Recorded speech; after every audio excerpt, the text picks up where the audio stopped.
मामियाँ हैं। ये है मेरी ससुराल वाली फैमिली जो कि बहुत अच्छी है। ये मामी जो कि बहुत गंदी है। अच्छी ये मुझे कह रहा था कि तू झाड़ू मारने वाली लग रही है भाई, सबसे बेस्ट फैमिली अच्छी है। हे गाइस, मैं सुरभि स्वागत करती हूँ आपका एक बार फिर से अपने एक नए ब्लॉग में। ये पहले का ब्लॉग है, मतलब उसका आधी का पार्ट है, हाफ पार्ट है। और यहाँ मेहंदी का मैंने आपको दिखा दिया था, उससे आगे का है। तो अब यहाँ हम कर रहे थे बारात का स्वागत, और फिर हम पहले दुल्हन से मिले और वापस गए बारात के स्वागत करने के लिए। और यहाँ पे दुल्हन बहुत सुंदर लग रही थी, बहुत प्यारी। और ये हम आ गए थे वापस उस स्वागत के लिए। और यहाँ पे बहुत ज़्यादा गर्मी हो रही थी, इसलिए मैं तो यहाँ ज़्यादा देर नहीं रुकी, बस मैं तो थोड़ी देर में अंदर चली गई थी। और यहाँ पे सभी लोग थे, जेंट्स लोग, लेडीज़ लोग, सब थे। ये लाल रिबन से आगे की तरफ सारे जेंट्स लोग थे जो देख रहे थे कि गाड़ी कहाँ लगनी है, कैसे लगनी है। और ये सब मैनेजमेंट चल रहा था, आपको पता ही है मिडिल क्लास फैमिली का मैनेजमेंट खुद से होता है। और क्या बोलते हैं, सो मस्ट गो ऑन वाली बात होती है, जो जैसा रहता है। और यहाँ पे मेरी ननद कह रही थी क्या कर रहे हो, मैंने कहा वीडियो शूट हो रहा है, बट डांस कर रही हूँ। कह रही अपने वीडियो के लोग क्या क्या कर रहे हैं। तो यहाँ पे यही हमारा हंसी मजाक चल रहा था। उसके बाद बारात आई, सब लोगों को फूल दिए जा रहे थे, माला दिए जा रहे थे। यहाँ पे माला से स्वागत हुआ। और उसके बाद मैं चले गई थी सीधे अंदर, क्योंकि यहाँ पे पूजा भी होती है, बहुत टाइम लगता है। तो मैं यहाँ पे ज़्यादा देर नहीं रही, क्योंकि बहुत गर्म था। और फिर बजे हमारे गढ़वाली ढोल, तो एंजॉय करो।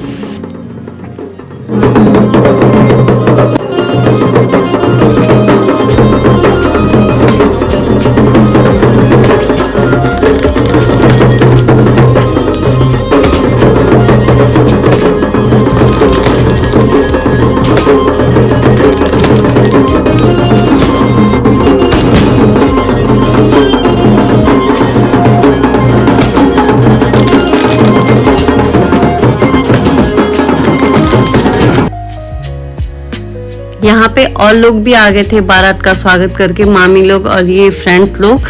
और इन सबको मैंने फिर कहा कि मेरे कैमरे पे हाई करो, तो ये लोग हाई कर रहे थे। और ये बैठे थे सब साथ में, गप्पे मार रहे थे। आपको पता ही लेडीज की गप्पे, ये मामी हैं।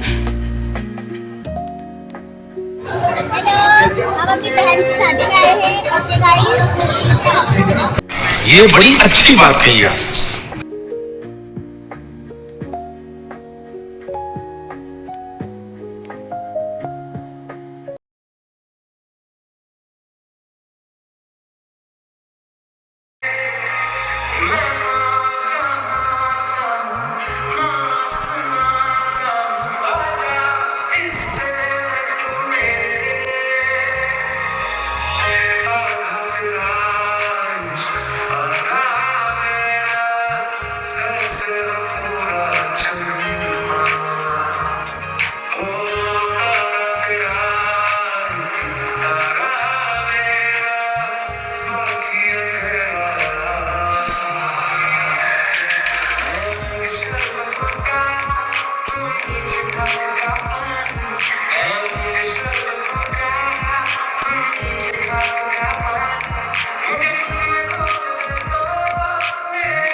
और दूल्हा दुल्हन के नमस्कार के बाद दोस्तों हुए फेरे, जो आप सभी को पता है कि कैसे होते हैं, क्या होता है, कितने वचन होते हैं, कितने कस्में वादे होते हैं, वो सबको ही पता है। उसके लिए मुझे वॉइस ओवर की ज़रूरत नहीं लग रही है।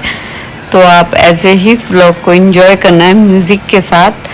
और यहाँ पे कुछ होता है, 7 बत्तियाँ जलाते हैं, फिर उनको 7 में से 6 को बुझाते हैं, 1 को जलाते हैं। कहते हैं कि मतलब तुम्हारे जीवन में मेरा ही जोत जलती रहे, बाकी किसी को मैं आने ना दूं, ऐसा सब था इसमें। तो ये सबको ही पता है, अलग अलग हिसाब से चलता है सबके यहाँ।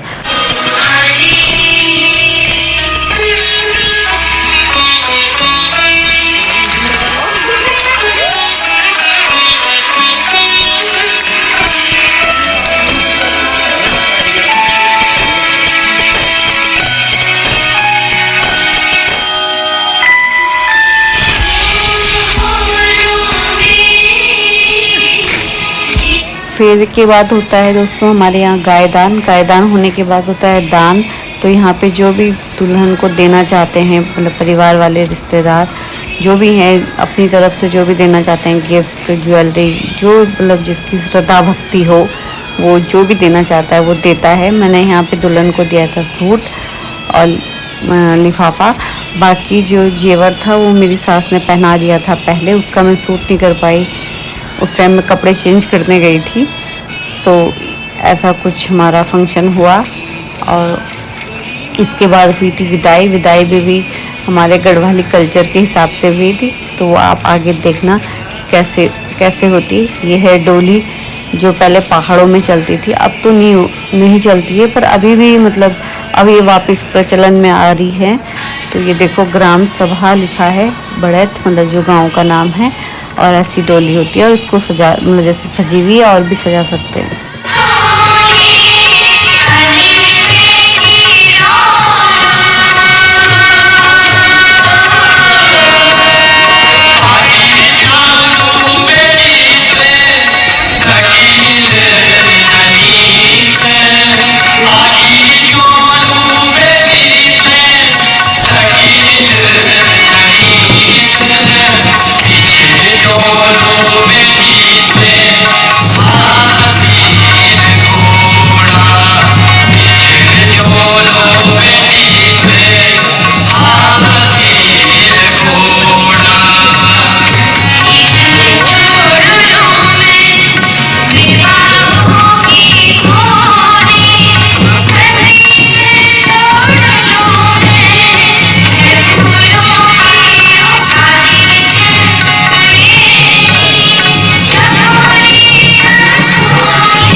तो गाइस शादी निपटने के बाद अगले दिन अर्ली मॉर्निंग हम मतलब 8 बजे का टाइम हो रहा होगा, मैं और मामी वापस बस से वापस ऋषिकेश आ गए थे। क्योंकि मामी भी बेटे को नहीं लेके गई थी और मैं भी अपने बच्चे नहीं लेके गई थे। तो हम रात को ही आना चाह रहे थे, पर रात को लेट हो गया था, हमें बस नहीं मिलती, इसलिए हम अर्ली मॉर्निंग आए। और thank you for watching my vlog. और कुछ कमी होगी तो प्लीज़ कमेंट करके ज़रूर बताना, प्लीज़ प्लीज़ प्लीज़। और thank you so much. Bye bye. ये बस में मैं और मामी, और मेरी तो बस में हालत ऐसी हो जाती है कि बस क्या ही बताएं।